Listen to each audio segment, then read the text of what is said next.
They start out so charming. Tender leaves here, whispers of flowers there, and then before you know it, they're literally everywhere. The prolific reseeders, the rhizome spreaders.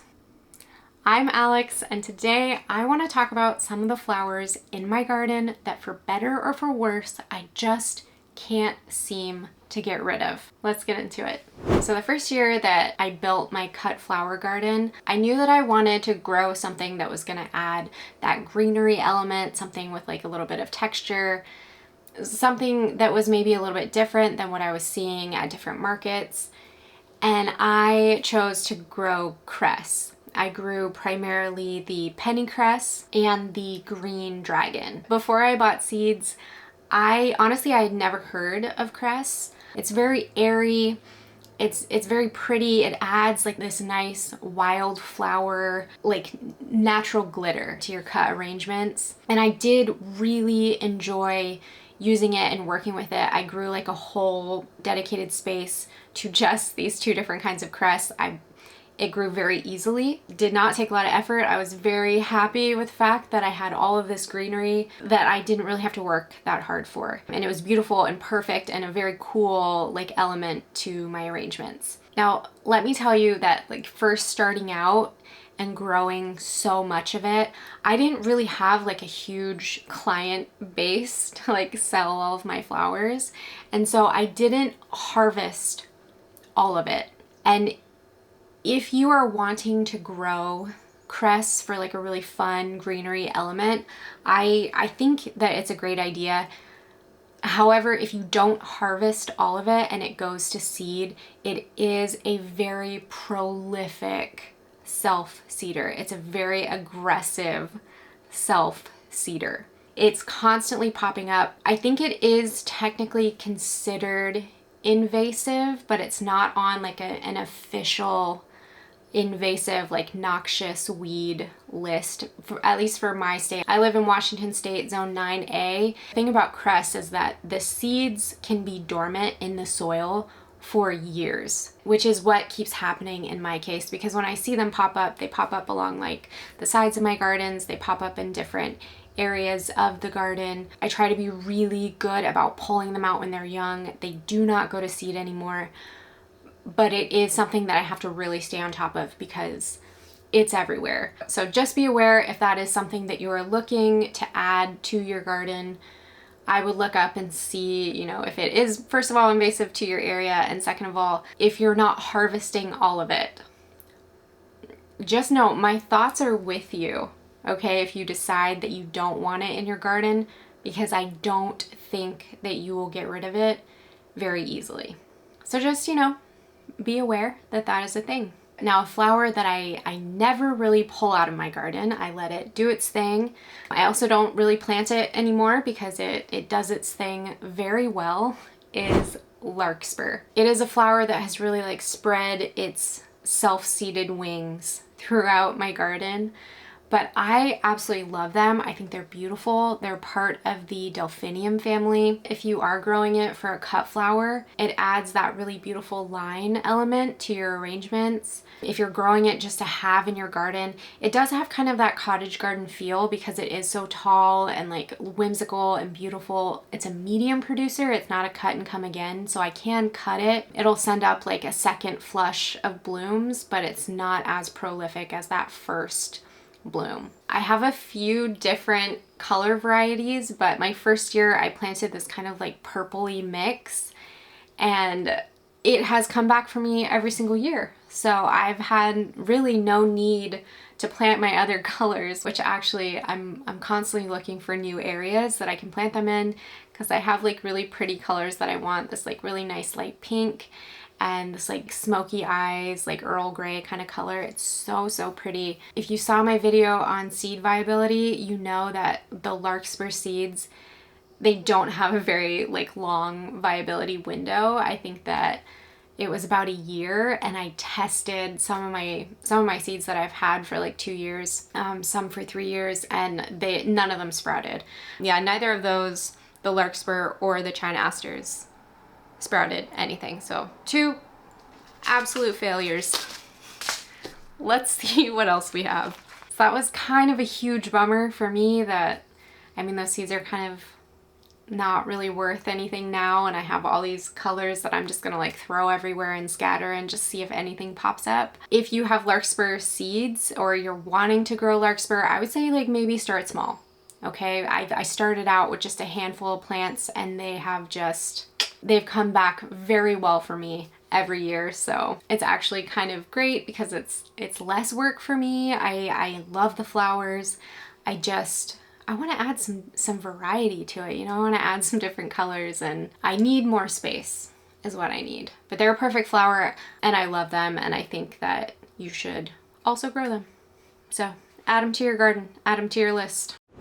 So I just made a whole video about calendula, so I won't get like too deep into this one. If you would like to listen to me kind of like waffle back and forth about my opinion on calendula, I will link that video somewhere for you to check out. It is a super resilient plant. It is a staple in my garden, even though I have not planted it in the last, I don't know how many years. It multiplies like crazy every single year. And I mean, that's not necessarily a bad thing. If you're somebody who doesn't have time or doesn't have the desire to like start seeds every year, to plant your seeds every year, if you don't want to buy new plants because plants are expensive, I mean, this could be the perfect flower for your garden. It's a very like vibrant, cute, friendly little flower. It has a very long blooming window. So from like early spring until late summer, you can have flowers. I would say that the maintaining of the calendula could get to be a lot. It has like loads of blooms, loads of flowers all at once. And then if you don't keep up with deadheading, it starts to look a little bit haggard. It's a flower that will most likely never leave you. I haven't planted it in years and I have more of it every single year. Something to think about. It's a very like versatile flower. If you want to know more, feel free to watch my video, but that's all I'll say about calendula here. It's a very familiar friend out in the garden. Okay, so let's talk oregano. I planted Greek oregano in my dahlia beds. This is my third year having it. So 2 years ago, I had these little tiny starts that I started in my greenhouse. I was looking for something to kind of try out as a companion plant because I constantly get aphids on my dahlias. So I've tried like different herbs like basil, I've tried chives, marigolds, some trap crops like nasturtium, and I thought, why not try oregano? Let's see how that does. So I took these teeny tiny little guys and I planted them throughout my dahlia beds. The first year they grew to be like fairly modest, unassuming plants. I barely remember them in my garden the first year I planted them. So that winter, I don't even think that I had to like cut them back.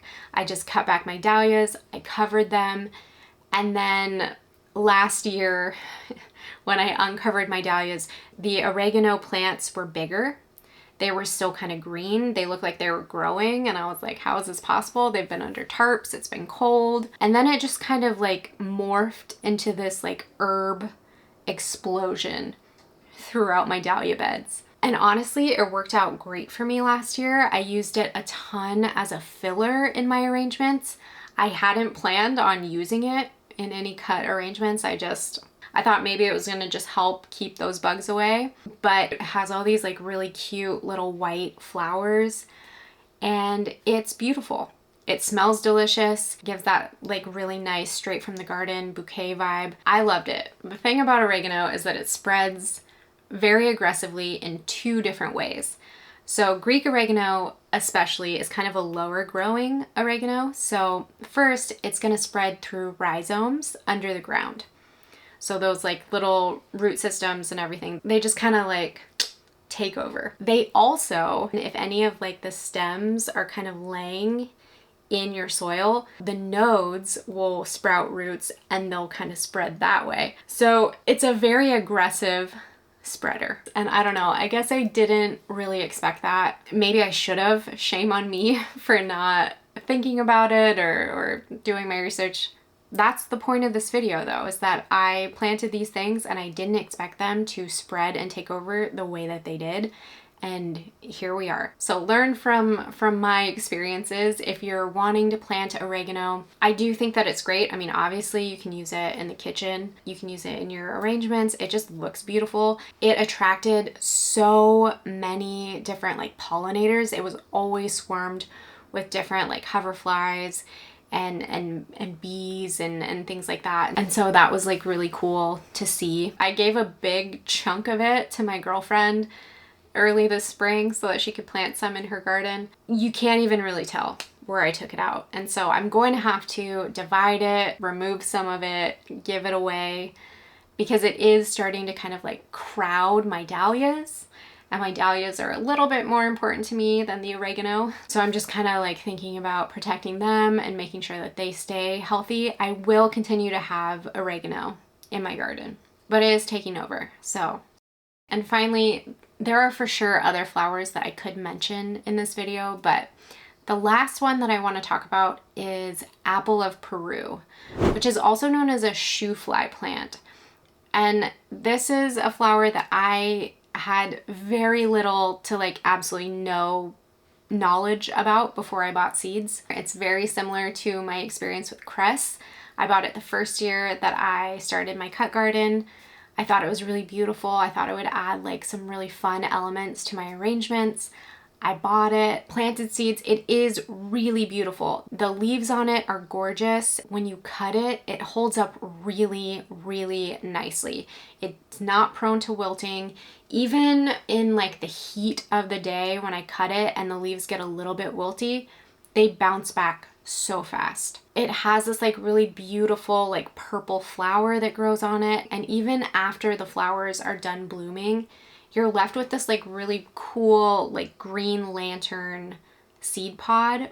So in all of these different stages, it adds something like really pretty and really interesting to your garden, to your arrangements. Mine tend to grow like quite large. I find that if you want to plant them, it's very similar to sunflowers, that if you plant them close together, those like stalks stay a little bit slimmer. They don't get as big. So they're easier to use in your like cut arrangements. I will continue to grow them. I always start seeds, but if I'm being honest with you, I don't think I ever really need to start seeds because they are a very prolific self-seeder. They're not on the Washington State like invasive species list, but they are considered, I think, by a lot of people to be kind of a nuisance in the garden. In my garden, they multiply by like the dozens in all different areas away from where I ever planted them in the first place. So they spread very easily, they germinate very easily, they will survive. It's a plant that I don't feel bad about just taking it out because they multiply so readily and so easily, and I don't want them everywhere. They tend to, especially because these are so big, they tend to kind of shade my other plants and like kind of take over the space. If I want to plant other things in different garden beds, I can't have them everywhere, but I do enjoy growing them. I do enjoy using them. I just would say, you know, like everything else, if it is a plant that you are interested in growing, proceed with caution. All of these do take a little bit more effort to keep them under control. There are a few different ways to manage these plants. So with any of the plants that spread by rhizome, so like I said, the oregano, they spread through rhizomes and runners. Also plants like yarrow, bee balm, mint, those are kind of all the same little rhizome families. You can plant them in containers, okay? That's the easiest way to contain them. Raised beds, as long as they don't have access to like spread out of the beds, planting them in pots, things like that, that'll kind of help keep them under control. I will say that my yarrow and my oregano, it's not as aggressive, but they do also like reseed. So I have both of those, the oregano and the yarrow, that have popped up in like pots that are near where they're planted because they have reseeded.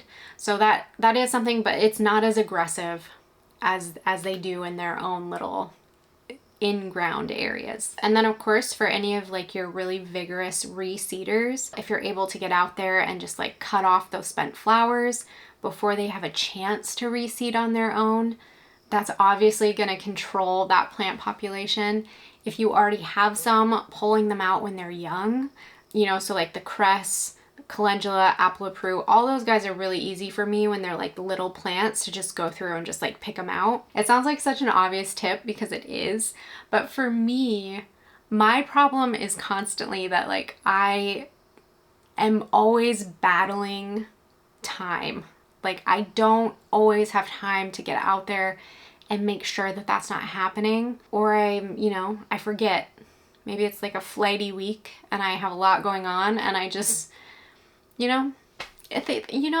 things happen. Life happens. Nobody's perfect. Sometimes these plants are hard to contain. And if you're somebody who has a hard time getting out there and making sure that you're containing your flowers and that's important to you, just know that these are a few that are hard to keep under control. So please let me know, what are some flowers in your garden that have just gone wild, that you have a hard time containing them, keeping them under control? Maybe you love it, maybe you don't. Obviously, I have a few of those mixed feelings myself. And thank you so much for being here. I will see you in the next one.